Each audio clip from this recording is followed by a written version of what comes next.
Kalau ada orang ragu, kemudian saya bersumpah, bukankah sumpah itu bisa membuat dia lebih yakin? Bukankah sumpah itu ditujukan untuk menepis keraguan?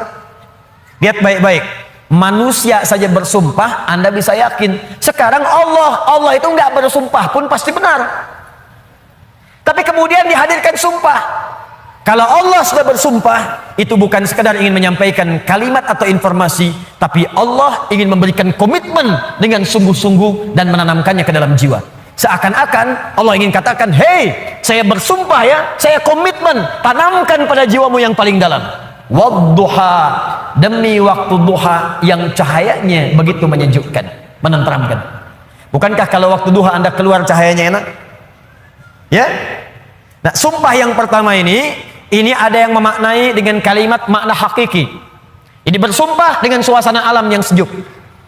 Tapi ada yang memaknai dengan kalimat majazi, kata kiasan. Muhammad, saya bersumpah, tanamkan pada hatimu yang paling dalam, demi keadaanmu yang pernah mengalami ketenangan. Seperti halnya engkau merasakan cahaya duha. Demi kondisimu yang pernah merasakan sukacita, yang pernah enak, pernah nyaman, nggak ada gangguan, persis seperti engkau berjemur dalam suasana duha. Bukankah kalau Anda keluar suasana duha enak? Dalam bahasa bebasnya, saya bersumpah demi ketenangan, kenyamanan, kesejukan yang pernah engkau rasakan dalam hidupmu sampai dengan sekarang, seperti merasakan cahaya duha. Walaili idza saja, hati-hati. Dan saya pun bersumpah demi malam apabila telah datang gelap gulita, demi malam apabila nampak gelap sehingga tidak terasa, tidak terlihat apa yang ada di sekitarannya. Ini pun bisa diartikan bahasa kiasan. Walaili idza saja, maaf, kalau malam gelap itu terus cahaya tidak ada, lilin tidak ada, lampu sudah tidak ada, Anda ada dalam satu ruangan, kira-kira, mohon izin ya, maaf sekali, kira-kira benda-benda sekitaran kita nampak tidak? Tidak. Kalau sudah tidak nampak, bisa nggak menjangkaunya secara cepat? Meraba kan? Meraba. Ustadz, tapi gigi saya putih, kalau saya senyum ada cahaya. Tidak. Tetap pantulannya tidak akan menghadirkan optik yang sempurna. Maka ketika Anda ingin meraba, sulit. Ada orang, maaf ya, dihadapkan pada sebuah peristiwa, berat peristiwanya, seperti orang berada di tengah malam. Memang suasananya siang, matahari ada, tapi bebannya begitu berat, sampai-sampai matanya terasa gelap, kayak orang limbung, jalan limbung. Pernah punya masalah di kantor, tiba-tiba baru datang, Anda dipecat. Oh, astagfirullah. Kenapa Pak? Jangan tanya alasannya, pulang saja. Padahal suasana siang, terang benderang, mataharinya juga terik, tapi seakan-akan kita mendapatkan sesuatu yang gelap. Pulang goyang.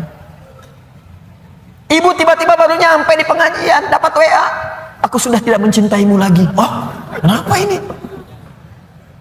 Papa, apa yang terjadi? Apa mah? Ada SMS begini. Itu bukan nomor papa, mungkin salah.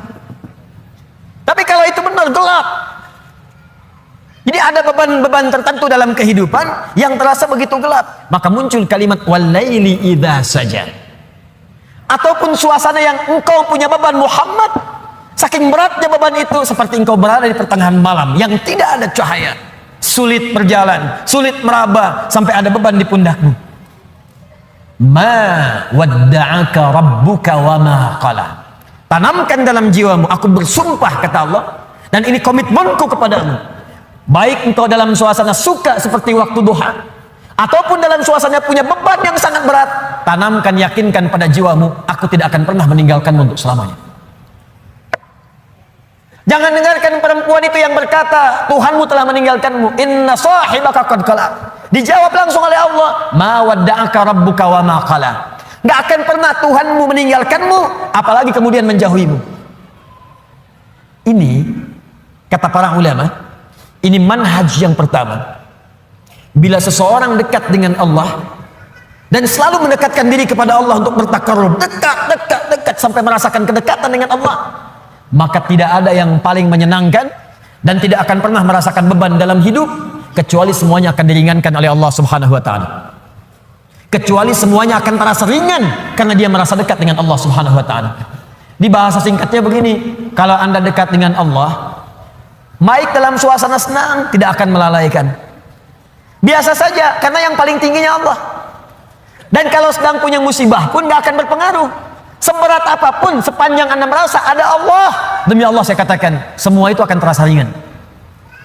Contoh, maaf ya, Anda sedang punya masalah sekarang, berat terasa, gak mudah dirasakan. Tapi dalam hati Anda ada keyakinan kepada Allah. Tiba-tiba muncul kalimat, la yukallifullahu nafsan illa. Allah nggak mungkin titipkan beban persoalan kecuali Anda sanggup menjalaninya. Jadi kalau orang-orang yang dekat dengan Allah, di hatinya ada Allah, dalam pikirannya ada Allah, ingatannya terhadap Allah, jadi yang lain itu terasa kecil. Ini berita langsung dari Allah. Kalau beban hidup kamu ingin ringan menghadapi persoalan, maka dekatkan dirimu kepada Allah. Maka dalam suasana suka engkau tidak akan lalai. Kan ada orang yang suasana suka dia lupa dengan Allah, sehingga gak sadar berbuat maksiat.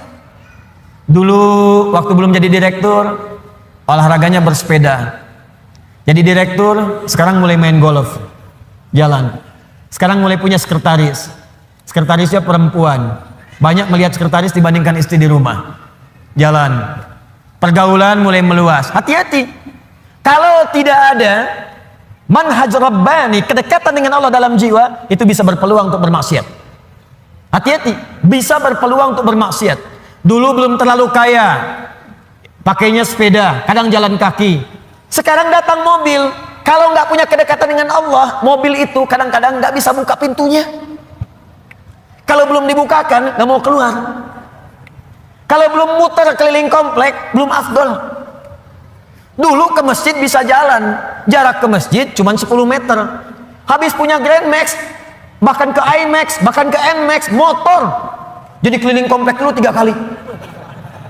Assalamualaikum. Ayo Pak Haji ke masjid.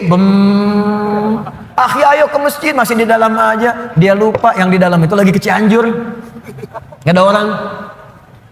Itu poinnya. Jadi jangan sampai saat kita berada di atas, maaf, lalai kita dengan kehidupan, sehingga menenggelamkan kita dalam apa yang kita dapatkan. Tapi yang lebih bahaya, jangan sampai ketika saat sedang punya persoalan, kita juga kemudian merasa berat dengan itu. Bebannya berat, limbung, bicara tidak terkontrol, makan tidak enak, tidur tidak nyaman, dan suasananya nggak menyenangkan, capek saja. Ada yang tiba-tiba naik ke atas tower, ada yang tiba-tiba naik ke atas tiang listrik, ada yang naik ke apartemen, mau bunuh diri takut, balik lagi gemetaran, dan seterusnya. Dan tidak ada kerjaan. Semua itu tidak akan pernah terjadi kalau Anda dekat dengan Allah Subhanahu wa ta'ala. Di pelajaran pertama dari surah Ad-Duha di awal ayatnya, berusahalah selalu untuk mendekatkan diri kepada Allah Subhanahu wa ta'ala. Orang yang dekat dengan Allah, orang yang dekat dengan Allah, maka akan dijamin oleh Allah langsung hidupnya, baik dalam keadaan suka ataupun sedang merasakan duka, tidak akan berpengaruh banyak pada dirinya, karena yang paling tinggi dan paling menyenangkan adalah kedekatannya dengan Allah Subhanahu wa ta'ala. Jelas sampai sini? Baik. Jadi kalau dia sedang kaya, tahajud jalan, karena yang dirindukan tahajudnya. Lihat Abdurrahman bin Auf, Utsman bin Affan, Tamim Ad-Dari, kekayaan banyak, harta melimpah, kapak terbuat dari emas, malam masih tahajud, teman-teman. Masih sempat baca Al-Quran. Utsman tuh sampai jadi presiden masih punya waktu untuk khataman Quran. Kan Utsman radhiyallahu ta'ala anhu waktu terbunuh kan sedang baca Al-Quran. Masih puasa, saat itu sedang puasa. Anda bayangkan nikmatnya dekat dengan Allah, walaupun jabatan tinggi, yang terasa nikmat itu saat sedang beribadah kepada Allah, saat tahajudnya, itu yang dinanti. Nabi itu kedudukannya paling tinggi. Tapi kapan merasakan kenyamanan? Saat tahajud, sampai tak terasa rakaat pertamanya 5 juz 4 halaman. Paling sedikit 100 ayat. Saya mau tanya pada Anda, pernah nggak merasakan kenikmatan seperti itu? Apakah nikmat saat dapat door prize, apa saat baca wadduhanya? Ayo coba rasakan, sampai hadir di situasi itu. Sampai enak, tahajud tuh diburu gitu. Bukan karena IPK-nya dapat 4. Bukan karena dapat proyek besar, tapi yang dirasakan, ya Allah, terima kasih Engkau titipkan ini, dan dia kejar siapa yang memberikannya, kejar malamnya, kejar bacaan Qur'annya, kejar puasanya. Itulah yang sesungguhnya hakikat dalam kehidupan kita. Satu poin pertama. Kalau ada orang yang sudah bisa mendekat kepada Allah, maka Allah jamin dalam syukurnya, dalam situasi dia tenangnya, nyamannya, dia tidak akan menjauh dari Allah, dan dalam situasi dapat musibah pun tidak akan banyak berpengaruh dalam kehidupannya. Dua, Allah bersumpah lagi, walal akhiratu khairul laka minal. Ini yang hebat. Saya kemarin bikin quotes, lalu kita sebarkan. Ini sebetulnya di antara esensi surah Ad-Duha.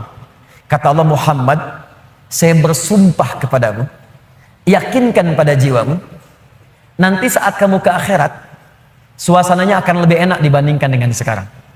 Akhirat itu lebih baik dari apa yang kamu rasakan sekarang di dunia. Maksudnya begini, kalau kamu sedang capek, kamu sedang ada musibah, kamu sedang lelah, sabar.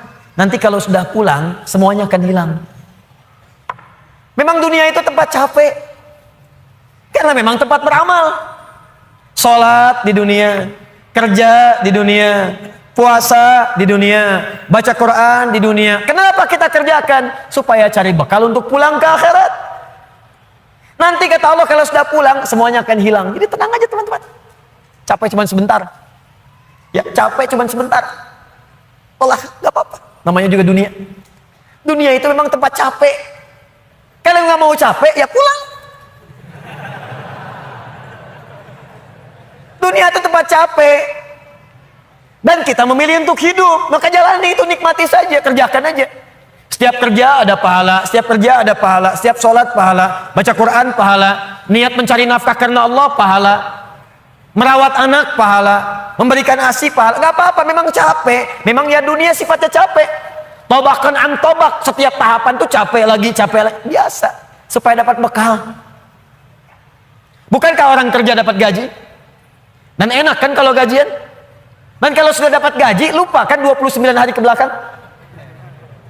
Anda itu bekerja, kerja, berangkat gelap, pulang gelap. Tapi kalau sudah dapat gaji, semua itu kan hilang lupanya. Pergi ke Lembang, ya, jalan sama keluarga. Ada yang ke Palembang, beli pempek. Ada yang ke Lembang, beli mak Lembang. Semuanya kayaknya hilang aja. Besoknya kerja lagi. Kata Allah, saya janjikan yang lebih dahsyat. Kamu sabar saat di dunia, karena dunia memang tempatnya capek. Kamu cari bekal aja. Nanti saat pulang ke akhirat, saya berikan yang lebih indah dan nggak akan pernah ada capek lagi. Sholat udah nggak ada lagi. Jadi jangan pernah bercita-cita nanti di surga Firdaus saya tahajud lagi. Terlampau soleh. Udah nggak ada. Baca Quran nggak ada lagi. Yang ada itu masuk surga dengan Qurannya. At-Tirmidzi nomor hadis 2915.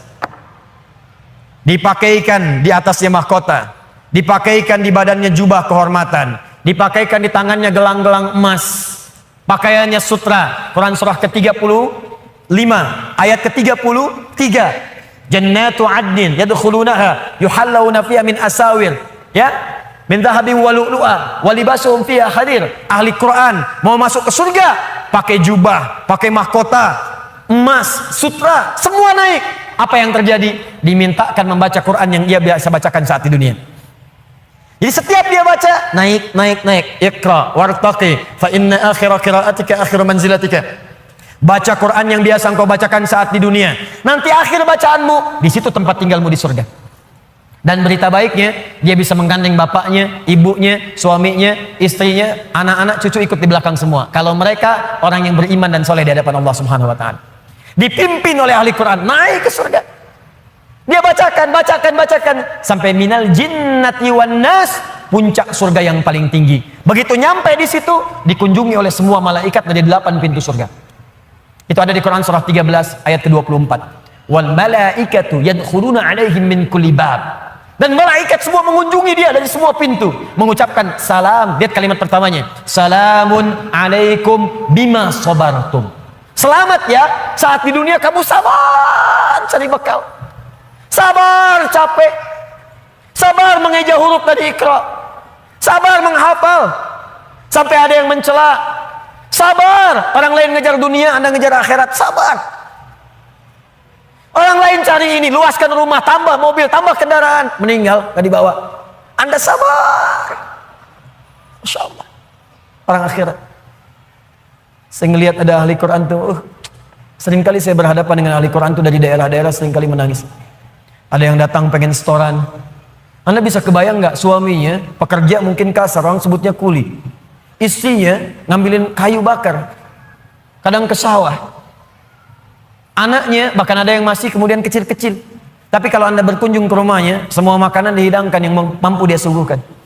Lalu keluar kalimat, alhamdulillah, Abi kalau bekerja dapat uang banyak sekali, 500.000 sebulan, 500.000 banyak sekali, syukur. Ternyata perempuan itu sudah punya sanad hafalan Quran 7 qiraat. Lelakinya hafal Quran, anaknya hafidz semua. Anaknya penghafal Quran semua. Anda ada di mana? Itu perlombaan, sabar, naik sampai ke atas. Jadi kalau sekarang sedang capek, nikmati, sabar. Besok kalau meninggal, nggak ada capek lagi. Dan panggilannya sudah tenang kita, karena kerja kita selesai. Mirip begini, ada berita besok gajian, tenang kan? Malam tidur enak kan? Orang yang punya bekal itu, dia sabar itu, nanti di akhir sakaratul mautnya, dia tampakkan semua hasil pekerjaannya, sampai hatinya merasa tenang. Jadi nggak terasa, tidur aja. Ya ayat Tuhan nafsul mutmainnah, ditarik, tenang, tidur aja, selesai. Tinggal dia jumpai Allah di akhirat nanti, mendapatkan hasil dari apa yang dia kerjakan. Makanya kata Allah, kalau sedang sholat terasa capek, apa jawabannya? Sabar ya, walal akhiratu khairul laka minal ula. Nanti di akhirat gak ada tahajud lagi. Kalau sedang menghafal Quran capek, sabar ya, nanti di akhirat gak ada menghafal lagi. Abadi sifatnya, wafat selesai hafalan itu. Kalau sedang kena musibah, sabar ya, sabar. Jalani dulu, zikir kepada Allah supaya dapat pahala. Nanti setelah meninggal gak ada masalah lagi, tenang. Nanti pulang selesai semua. Jadi kalau ini kita tanamkan dalam jiwa kita, setiap punya masalah, nanti beres kok insya Allah. Selesai kok. Memang saya jalani aja, sampai waktunya saya wafat, saya pulang, saya dapatkan semua kenikmatannya. Masya Allah. Ustadz beneran? Benar. Surganya banyak? Banyak Ustadz. Alhamdulillah. Tapi Ustadz, kalau di surga pengen ngerokok, bisa enggak? Ya kalau bisa silakan, ambil apinya di neraka. Nikmat, sudah selesai. Kemudian apa yang terjadi? Wala saufa yu'tika rabbuka fatarda. Ini yang paling dahsyat. Nanti di akhirat kata Allah, kalau kamu sabar saat di dunia sekarang, Bu, Pak, sabar tahajud, sabar merawat anak, sabar sekolahkan mereka ke pesantren, sabar talaki Al-Quran, sabar berjamaah ke masjid, Anda kerja di pemerintahan, kerja jadi pegawai, ada yang berdagang, ada yang bisnis, sabar, waktunya sholat, waktunya zakat, sabar. Nanti kata Allah, saat pulang ke akhirat, wala saufa yu'tika rabbuka fatarda. Saya akan berikan semua yang kamu inginkan sampai puas. Kaidah nikmat itu, kaidah nikmat. Semua bicara termasuk dalam Al-Quran. Selama hidup di dunia, kaidah nikmat itu gak ada yang pernah puas. Saya ulang ya, nikmat itu gak ada yang pernah puas. Contoh, punya sepeda nikmat bukan? Punya motor nikmat tidak? Punya mobil nikmat tidak? Pertanyaan saya, ketika Anda dapat sepeda, apakah merasa cukup dengan sepeda? Kalau sudah dapat sepeda, pengen apa? Sudah dapat motor, pengen apa? Sudah punya mobil, pengen apa? Pesawat. Garasi nggak punya, nerbangin nggak bisa, masih pengen. Belum menikah, pengen apa? Menikah. Sudah menikah, pengen apa? Punya anak. Sudah punya anak, pengen apa? Pengen cucu. Semua terus, jadi nggak ada puasnya. Nikmat itu terus pengen. Nanti di akhirat, kata Allah, nanti di akhirat saya akan berikan kepadamu sampai kamu puas. Sampai Anda mengatakan, ya Allah, cukup ya Allah, puas. Sekarang mah pengen terus, pengen. Nanti puas ya Allah, cukup puas. Ini semuanya nikmat. Sampai selesai semua. Makanya bersabar, dunia sebentar. Sebentar mas, besok meninggal, selesai masalah. Mau besok meninggal? Sisa. Sabar. Dan alhamdulillahnya nggak ada yang dikasih tahu kapan meninggal. Kalau diberitahu, bisa jadi kita pun nggak semangat. Sebentar lagi Anda akan meninggal. Jam 8:45 lewat kemudian 45 detik. Waduh, Kajian udah bubar, nggak pulang, di masjid aja. Astagfirullah. Kenapa Pak? 2 menit lagi. Ini amalan nggak terencana. Ini karena kita nggak tahu kapan wafat, kita bisa merencanakan. Malam ini tahajud insya Allah jam sekian. Saya mau istighfar jam sekian. Besok subuh di masjid A, zuhur di masjid B. Punya rencana. Dan ketika merencanakan, niat muncul. Dan itu niat ketika muncul, pahala dituliskan. Bukankah innamal a'malu binniyat? Innamal a'malu binniyat. Di ketika niatnya itu sampai, pahala dituliskan. Ini panitia ini nggak akan dihisap, nggak akan diberikan pahala berdasarkan mic-nya bunyi atau putus. Tapi udah ada niat nih, yang penting ada niatnya, ada pahalanya. Masalah bunyi putus perjuangan saya di sini. Jelas ya? Baik, wala saufa yu'tika rabbuka fatarda. Jadi gini maksudnya, kalau sedang capek, sedang lelah, apalagi kemudian beban itu datang dari orang-orang terdekat. Teman sekantor tiba-tiba misalnya nampak mengkhianati, ada mencela, ada macam-macam. Ingat Allah, maka Anda akan lapang. Ingat Allah, maka tidak akan ada beban. Dan ingat semua itu akan berakhir ketika kita wafat. Kalau itu ada dalam diri kita, maka demi Allah saya katakan, beban itu seberat apapun akan ringan. Ingat itu baik-baik.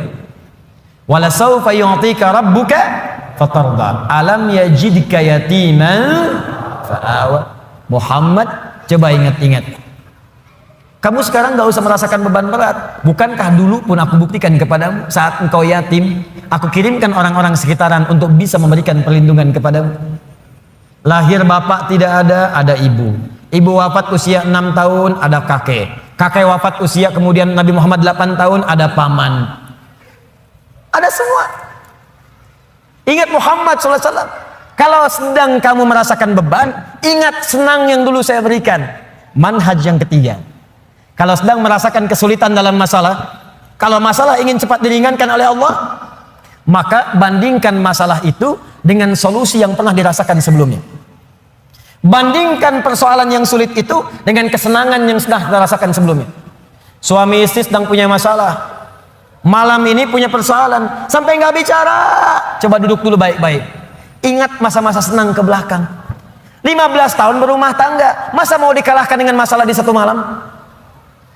Ingat banyak senangnya atau banyak dukanya, banyak sukanya, banyak dukanya, banyak nyamannya, banyak masalahnya. Coba timbang-timbang lagi. Mungkin dengan menghadirkan nostalgia kesenangan itu, yang ini akan terasa ringan. Ma, kenapa malam ini kita mesti cemberut ya? Bukankah kemarin-kemarin kita tertawa? Gara-gara bapak semuanya. Gak apa-apa mah, memang gara-gara papa terima. Tapi mungkin Allah titipkan keburukan di papa itu karena mamah bisa menyempurnakan. Mungkin Allah pilih mamah itu adalah mamah yang bisa membimbing papa lebih baik.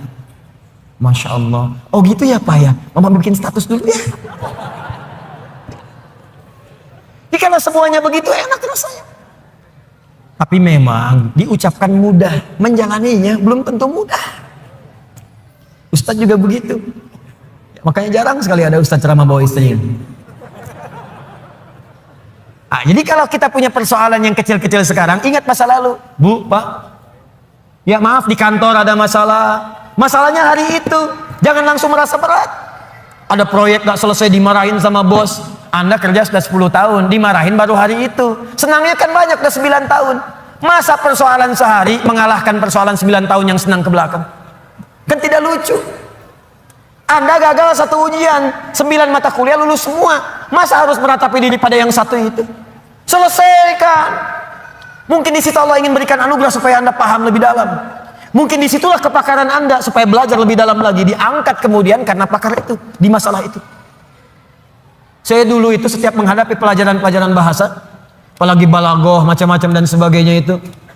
Di situ perasaan awal pertama sulit saya hadapi. Begitu dihadapi rupanya Allah menginginkan kita lebih fokus pada masalah itu. Seakan awalnya susah, ternyata ada nikmat di balik itu. Itulah poinnya teman-teman sekalian. Jadi kalau Anda sedang merasakan kesulitan, ingat masa-masa lalu saat Allah memberikan banyak nikmat dalam kehidupan kita. Jelas sampai di sini? Baik. Wa wajadaka dhallan fahada. Ingat Muhammad, dulu engkau belum pernah punya pengetahuan seperti sekarang. Engkau belum dapat bimbingan dari wahyu seperti sekarang. Ini dolan di sini jangan sembarangan menerjemahkan ya. Di Al-Qur'an itu ada kalimat serupa tapi maknanya bisa beda. Ghairil maghdubi 'alaihim waladdallin.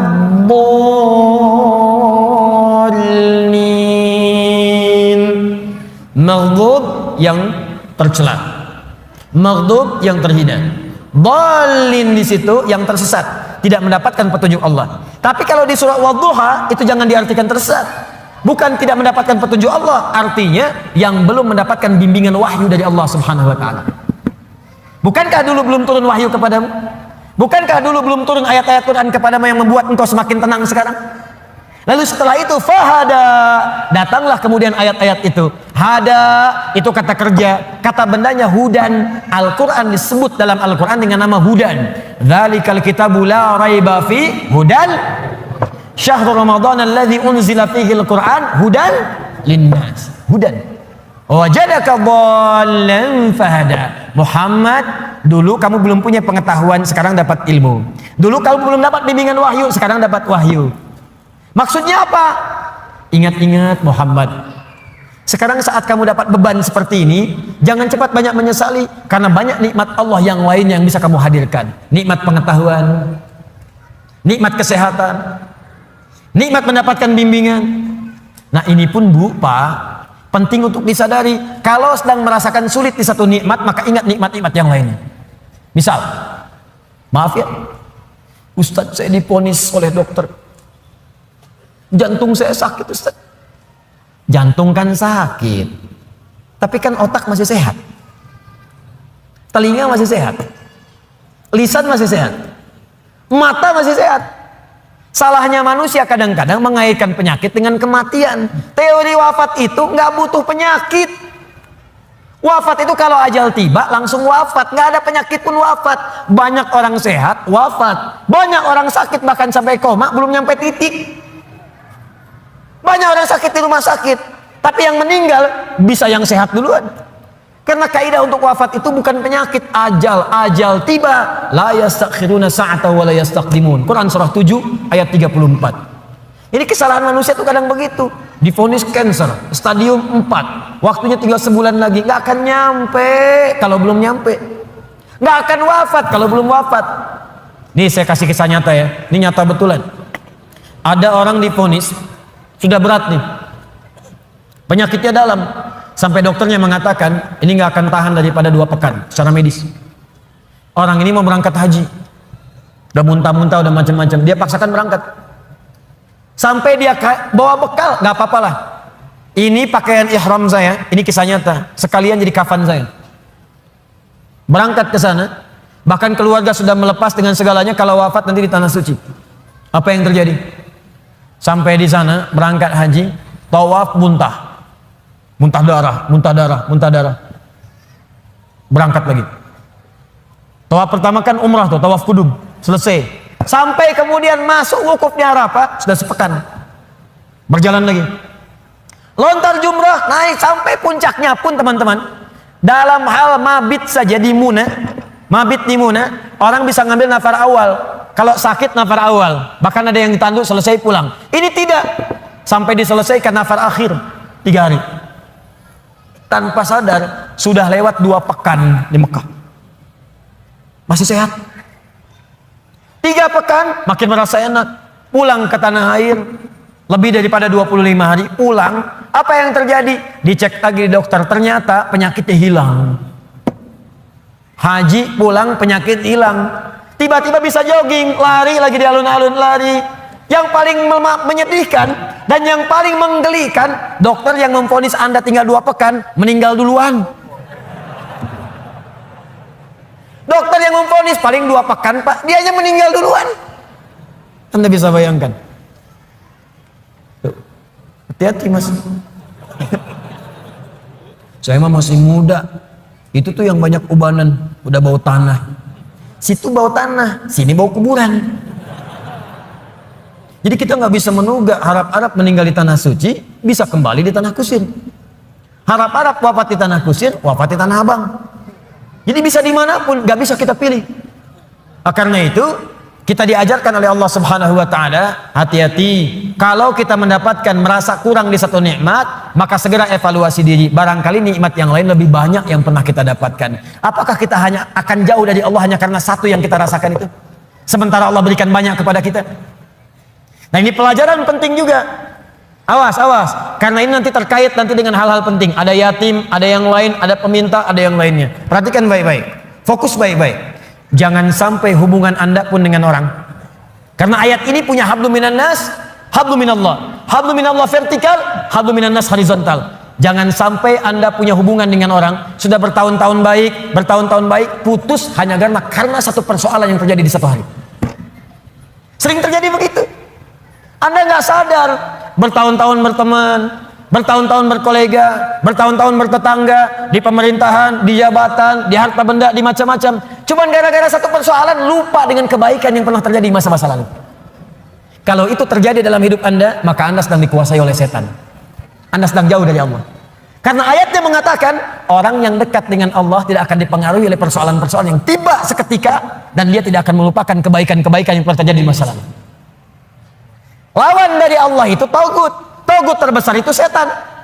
Allahu waliyul ladzina amanu yukhrijuhum minadh dhulumati ilan nur wal ladzina kafaru awliya'uhumut taghut. Tagut terbesar setan. Jelas sampai sini? Awas, hati-hati, kasusnya banyak terjadi. Banyak terjadi di pemerintahan karena masalah persaingan sudah lama, tiba-tiba sehari nggak sahabatan lagi.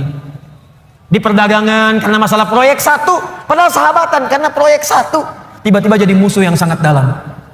Bertetangga sudah puluhan tahun gara-gara pohon mangga, buahnya di si A, ya maaf, pohonnya di si B, buahnya ke si A, jatuhnya ke si A melulu, ribut nggak selesai. Ada kejadian begitu? Banyak. Kalau Anda dekat dengan Allah, Anda akan lapang. Mau mangga silahkan Pak, kalau bisa ambil dengan pohon-pohonnya dari sini. Jelas ya? Baik, kalau sudah seperti itu, maka syukuri semua nikmat tadi. Fa ammal yatima fala taqhar. Muhammad sallallahu alaihi wasallam, dulu kamu pernah yatim, kamu dirawat, maka sekarang syukuri nikmat dengan merawat anak yatim. Nah, ini maksudnya, maaf sekali lagi, tolong hadirkan syukur sesuai dengan nikmat yang telah Allah berikan kepada kita. Contoh, Allah berikan nikmat harta, maka keluarkan syukur itu dalam bentuk harta juga. Rajin bersedekah, rajin berinfak. Ya, Allah berikan nikmat Al-Quran, maka berikan bentuk syukur dengan bentuk Al-Quran juga. Ke masjid imami, ajari murid-murid Quran, buka majlis ta'lim tentang Quran, itu bentuk syukurnya. Di ketika Nabi pernah yatim, dirawat oleh orang lain, kemudian kata Allah, wujudkan bentuk syukurmu dengan merawat anak yatim juga. Fa ammal yatima fala taqhar. Maka jika ada anak yatim, sayangi, sayangi, sayangi, sayangi.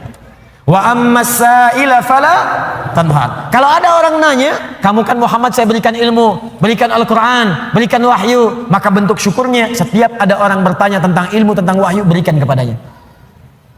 Berikan. Jangan tutupi. Sesuai dengan kadar kelapangannya.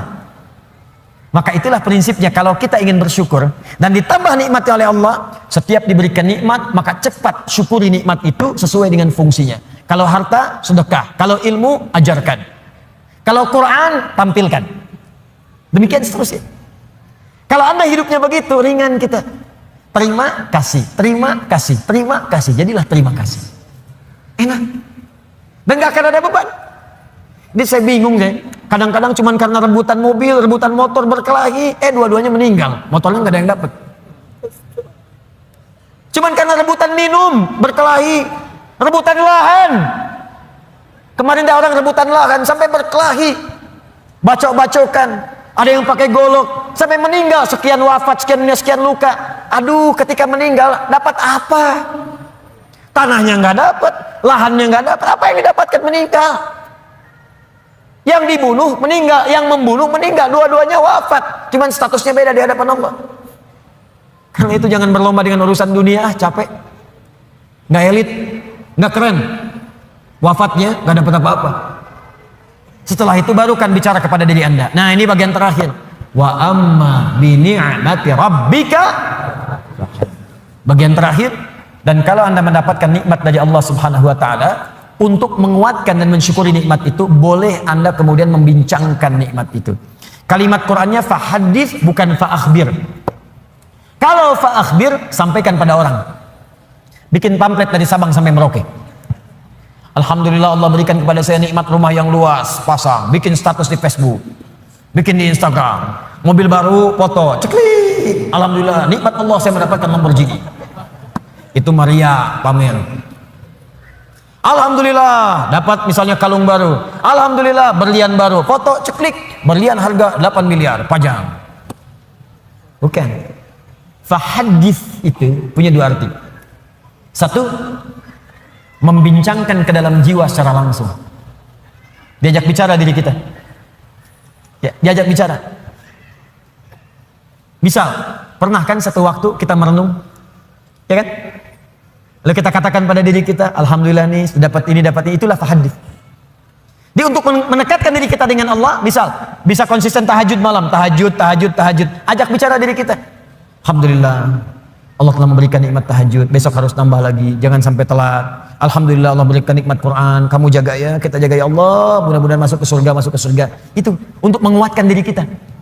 Jadi kalau terbiasa dengan satu nikmat ibadahkah, nikmat hartakah, nikmat ketenangankah, untuk menguatkan nikmat itu hadir dalam jiwa kita, ada bicara diri kita. Supaya nikmat itu melekat kuat dalam diri kita dan terjaga sampai menghadap kepada Allah Subhanahu wa taala.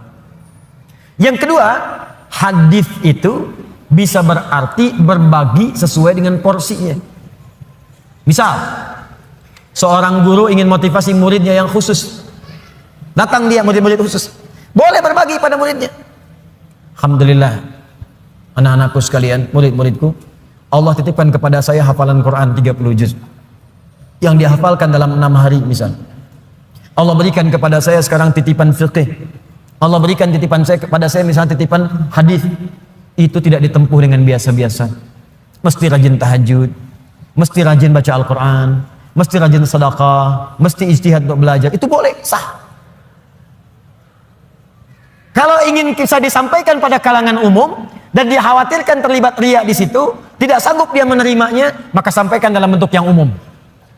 Alhamdulillah Bapak Ibu sekalian, kita sudah mendapatkan nikmat dari Allah, seperti Allah juga berikan nikmat kepada saya. Seperti mungkin Bapak Ibu lihat, alhamdulillah. Bapak Ibu juga punya nikmat dari Allah, alhamdulillah. Seperti halnya Allah berikan kepada saya juga kepada Bapak Ibu sekalian. Itu fahadits namanya. Disesuai dengan konteksnya, sesuai dengan keadaan orang yang diajak bicara. Di fahadits itu bukan kemudian mengupload nikmat di Facebook, mengupload harta benda di Instagram, lalu Anda tuliskan di situ rumah baru, fa amma bi ni'mati rabbika fahadits. Bukan begitu maknanya. Pulang dari haji boleh. Saya kumpulkan tetangga untuk berbagi zam-zam, nggak usah bicara, zam-zamnya dibagi, kurmanya dibagi. Wa amma bi ni'mati rabbika fahadits. Mau berangkat boleh, minta doa, ya, datang misalnya, bagikan makanan misalnya sedekah, setelah itu minta doanya, boleh silakan. Jadi pesan bagi mereka, kalau dia sekarang haji, besok lusa saya haji. Yang tidak boleh itu riya, yang tidak boleh itu sombong. Terima kasih Bapak Ibu sekalian. Di komplek ini telah datang sudi memenuhi undangan kami. Tolong didoakan insya Allah besok kami berangkat ke kloter pertama untuk menunaikan ibadah haji. Mohon didoakan lancar ya Bapak Ibu sekalian. Kami banyak dosa, kami minta maaf. Ini haji pertama kami. Mungkin juga yang pertama di komplek ini ya. Ya Pak RT belum haji, ya Pak RW belum haji, ya. Juga tetangga sekalian belum haji. Nanti di sana kami doakan, insya Allah supaya cepat berhaji seperti kami sekarang. Habis pahala. Nyampe depan Ka'bah foto ceklik, kirimkan ke grup komplek. Hari pertama sholat di dekat Ka'bah. Habis. Itu bukan fa'amma bi ni'mati rabbika fahadits. Jelas ya? Nah, kalau sudah begitu, maka lapang hati kita. Lapang. Dekat dengan Allah, ada beban hilang. Kekayaan datang tidak silau. Berbagi nyaman, enak gitu. Nikmat dibincangkan pun tenang. Kalau sudah tenang, hati lapang, dalam bahasa Arab, sesuatu yang lapang, sesuatu yang tenang itu disebut dengan syarah namanya. Kalau kelapangannya terasa dalam, disebut dengan insyirah namanya. Maka setelah ad-duha diturunkan, hati Nabi merasa lapang, tenang. Karena ada berita, Bukankah Anda cari-cari berita dari anak, tiba-tiba hari ketiga nelpon, Assalamualaikum ayah, abi, Assalamualaikum umi. Bukankah hati menjadi lebih lapang? Insyirah. Syarah. Maka turunlah kemudian surah yang selanjutnya. Alam nashrah laka sadrak. Bukankah aku sudah lapangkan keadaan hatimu? Ini isyarat. Jadi kalau kita dekat dengan Allah, tersambung dengan Allah, online koneksinya bagus, sinyalnya bagus, ibadahnya bagus, tenang, hati pun akan lapang. Maka semua persoalan itu bukan beban, tapi semua yang dibuat oleh Allah untuk membuat hati kita lebih lapang. Wa wada'na anka wizrak alladzi anqadha dhahrak. Dan Allah sudah hilangkan beban yang ada di pundakmu itu. Yang tadinya cacian, makian, ada fitnah, ada macam-macam, bahkan dari orang terdekat. Karena dekat dengan Allah, dibuang oleh Allah seperti barbel yang ada di pundak tiba-tiba dilemparkan seketika. Bukankah atlet angkat berat itu, begitu besinya diangkat, langsung mulutnya kelihatan berubah, wajahnya berubah, naik ke atas. Tapi bagaimana ketika itu sudah dilemparkan, diangkat, lempar, pung, tenang. Alladzi anqadha dhahrak, buang, lempar.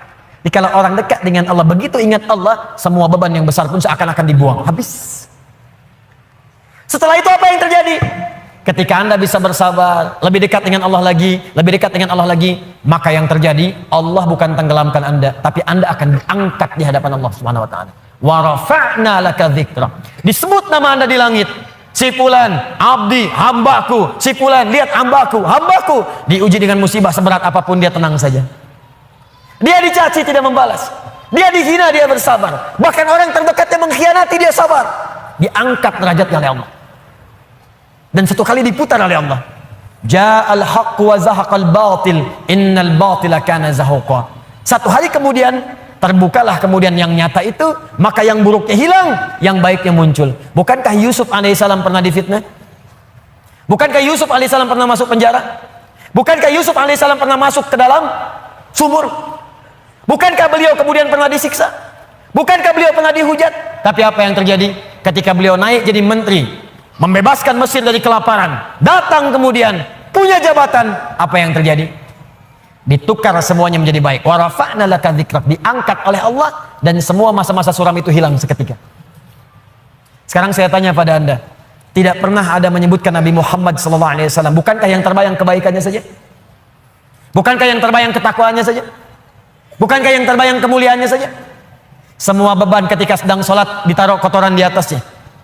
Ketika beliau berdakwah dilempari di Taif dengan batu. Ketika kemudian beliau sedang tidur akan diusir dikepung oleh 100 pemuda. Semua siksaan, semua tantangan. Tapi apa yang terjadi? Ketika hijrah, semua lapang, balik ke Mekah, wa rafa'na laka dzikrak, diangkat semuanya. Tidak ada yang menyebutkan Muhammad kecuali semua kebaikan. Dan orang-orang sekitarnya kembali menjadi baik. Bagian terakhirnya, kalau Anda ingin mendapatkan ini semua, tidak mudah kata Allah. Bagaimana cara mendekat kepada Allah yang pertama? Maka rumus yang pertamanya, sebelum Anda lakukan dengan pendekatan ibadah kepada Allah, maka Allah berikan rumus cepat. Perhatikan rumus cepatnya. Perhatikan rumus cepatnya. Kalau sedang punya masalah besar, dan masalah itu ingin cepat dibuang dari benak Anda, tidak membebani pikiran Anda, maka keluarkan rumus di dalam kehidupan. Lihat kalimatnya. Inna ma'al, lihat. Alladzi anqadha dhahrak wa rafa'na laka dzikrak fa inna ma'al usri yusra. Kalau Anda sedang punya masalah kata Allah, langsung tanamkan pada jiwa Anda. Kalau perlu berkali-kali, yakinkan pada jiwa Anda, setiap ada masalah pasti ada solusi. Itu cara mengemas kalimatnya. Setiap ada persoalan pasti ada solusinya. Bahasa gampangnya begini, kalau punya masalah langsung hadirkan di benak kita, pasti ada solusinya, pasti selesai. Nah, orang begitu itu lebih ringan dibandingkan bikin status. Engkau tidak seperti yang aku kira. Rupanya engkau mengkhianatiku di belakangku.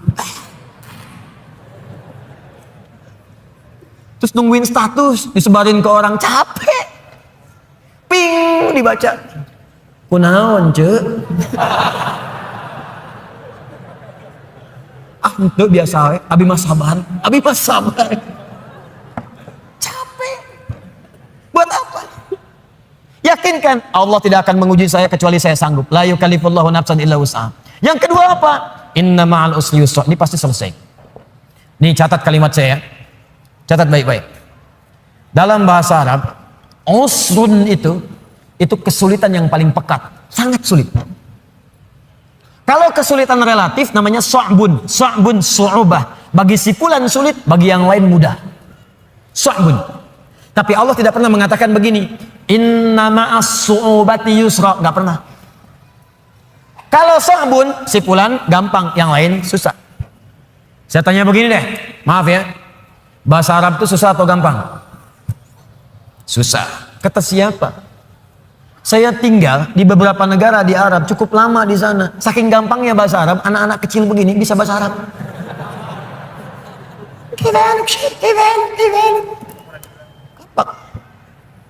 2010 saya di Mekah. Lewat kemudian. Setelah itu tugas datang berangkat lagi. Ke arah Anjum, ada hotel Anjum sekarang, bintang 4 tapi bagus. Di pelataran haram ada orang duduk. Dia itu sakit. Sakitnya sarafnya. Dia nggak sadar gitu kan. Sakit saraf, Anda bayangkan. Orang bilang ya penyakit yang saya nggak sanggup lah gitu ya. Sebetulnya tidak ada yang kata-kata yang kasar. Saya nggak bisa keluar kata-kata itu. Ya sakit, terganggu jiwanya, sarafnya. Tapi hebatnya bisa ngadap ke arah hotel ceramah pakai bahasa Arab. Alhamdulillahirabbil alamin. Wassalatu wassalamu ala Rasulillahil karim. Ikhwatal kiram. Bayangkan orang yang sakit saraf bisa ceramah pakai bahasa Arab. Gampang. Kenapa jadi susah? Lalu Anda katakan itu kan orang Arab, Ustaz. Di sini orang Bandung. Kata siapa? Unta Arab ribuan tahun ada di Arab, sampai sekarang nggak bisa bahasa Arab. Beo Cililin bawa ke Mekah, 2 hari ajarin. Assalamualaikum, kaifa. Ah, ini kata orang bukan karena susahnya, ada nggak kemauan bagi kita untuk berusaha. Kalau mau pasti jadi gampang, tapi kalau nggak mau susah, itulah su'ubah. Tapi kalau semua orang susah, bisa. Maaf, bawa mobil susah atau gampang? Susah. Bawa mobil, bawa. Kalau nyetir mobil bisa, bawa mobil. Bawa. Susah. Gak ada yang bisa, sulit, berat bebannya. Itu disebut usrun namanya. Ain sinra. Usrun. Berat seberat-beratnya. Solusinya, kalau mudah yang relatif namanya sahlun, sahlah, suhulah. Itu bagi si A mudah, yang lain belum tentu. Tapi kalau semua mudah, semudah-mudahnya. Seperti minum air, seperti ngangkat sedotan, seperti ngambil tisu. Jangankan orang 50 tahun, anak 5 tahun bisa ngambil. Itu yusrun namanya. Yusrun. Orang yang namanya yusrun artinya orang yang mudah, yang ringan, yang gampang. Yusrun, semudah-mudahnya seperti mengangkat tisu. Kata Allah, lihat sini. Kalau Anda sedang punya masalah seberat apapun usrun, kalau masalah itu ingin diringankan oleh Allah, walaupun solusinya belum datang, maka tanamkan pada hati Anda, ini pasti selesai. Mudah, seperti ngangkat tisu. Gak ada yang susah bagi Allah. Orang yang dekat dengan Allah, dia tahu semua solusi ada pada Allah. Punya masalah dengan harta, Allah yang maha kaya. Masalah dengan ujian, Allah yang maha mengetahui. Allah yang punya ilmu. Masalah di rumah tangga, Allah yang punya solusi. Semua Allah punya. Apa yang tidak punya bagi Allah? Makanya orang yang dekat dengan Allah, begitu ada persoalan, ingat Allah. Masalah pasti selesai. Kayak ngangkat tisu, bagi Allah gampang. Jadi kalau sedang punya persoalan, Bu, di rumah tangga, nggak usah banyak mengeluh. Ya, walaupun belum datang solusi, sampaikan pada jiwa kita. Insya Allah selesai. Saya yakin itu. Kapan? Terserah Allah. Yang penting saya ikhtiar. Setelah itu ini indah. Fa idza faraghta fansab. Setelah itu move on. Itu bahasa kitanya. Faraghta fansab, move on. Kalau kita udah selesaikan yang ini, siapkan lagi rencana berikutnya. Jangan mati sampai di situ. Jangan berhenti sampai di situ. Apa gara-gara tidak lulus satu mata kuliah Anda ingin keluar dari kampusnya? Apa yang Anda kerjakan? Anda itu lulus 4 mata kuliah, gagal 1. Apa kemudian tiba-tiba ingin meninggalkan kampusnya? Tapi saya kecewa dengan dosennya. Sebetulnya saya lulus, dikasih nilainya malah D. Gara-gara dosen gak suka dengan saya. Buktikan dengan ilmu Anda. Gampang, move on. Kerjakan, sudah yang sudah berlalu, sudah. Sekarang saya hadapi dengan benar. Gak usah berhenti di situ. Di pekerjaan Anda dicela, gak benar kamu begini. Buktikan, sekarang saya selesaikan. Fa idza faraghta fansab. Kalau udah selesai yang ini, siapa yang berikutnya? Setelah itu wa ila rabbika farghab. Jangan lupakan hubungan dengan Allah supaya diringankan apa yang Anda sedang kerjakan itu. Itu rumusnya. Ini memang mudah dibincangkan dan tidak mudah dipraktekkan. Tapi kalau kita jadikan manhaj sebagai acuan, insya Allah akan berpengaruh pada kehidupan. Gak percaya silahkan Anda praktekkan. Keluarkan rumusnya sebagai kesimpulan. Pertama, kalau sedang punya persoalan, yakin Allah akan menolong kita. Yang kedua, ingat baik-baik. Setiap ada persoalan, selalu ada solusinya. Yang ketiga, selalu lapangkan hati kita dalam menerima cobaan apapun. Yang keempat, cepat move on. Kalau ada masalah, selesaikan, hadapi, serahkan semua kepada Allah hasilnya. Setelah itu, siapkan rencana-rencana kita berikutnya. Kalau hidup kita begini, kita akan teratur dan tidak akan disibukkan oleh celaan dan tantangan yang hadir dari sekitaran kita. Antum jalan aja. Paham? Ini tuh seperti sederhana, dibaca tiap waktu. Suratnya dibaca saat maghrib, dibaca saat isya. Mana buktinya? Baru baca wadduha, setelah itu sudah mengeluh. Wala sawfa yu'tika rabbuka fatarda, sampai ujungnya wa amma bi ni'mati rabbika fahaddits. Assalamualaikum warahmatullahi wabarakatuh. Assalamualaikum warahmatullahi wabarakatuh. Kenapa akhi? Masalah saya belum selesai. Sabar, terapkan. Jelas sampai di sini?